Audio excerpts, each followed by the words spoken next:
చిన్నారి చెల్లెళ్ళు మా పల్లె తమ్ముళ్ళు అడివమ్మ వడిలోని పూలన్నీ కోసుకొచ్చి తీరుక్క రంగుల్లో బతుకమ్మను పేర్చి అడుగుల్లో అడుగేసి ఆడంగా పాడంగా నిండుగా మా పల్లెలో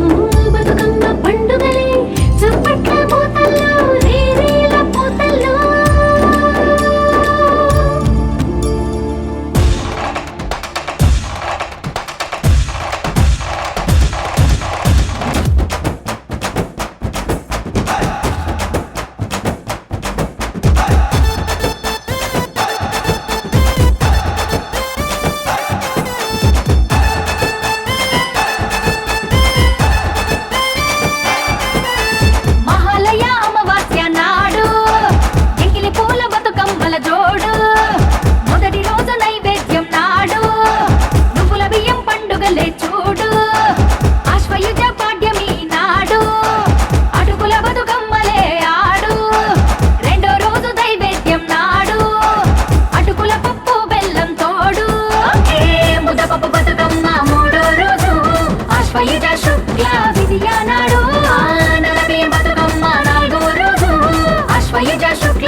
పాలు బెల్లం పాయసాలు పిల్లలకే సంబరాలు పసుపు ముద్దలు పచ్చ బియ్యం అక్కలకే అంబరాలు బతుకమ్మ జగన్మాత బతుకు చూపిన దాత జనమంతా జన్మంతా కొలిసి మొక్కే ఈ వేళ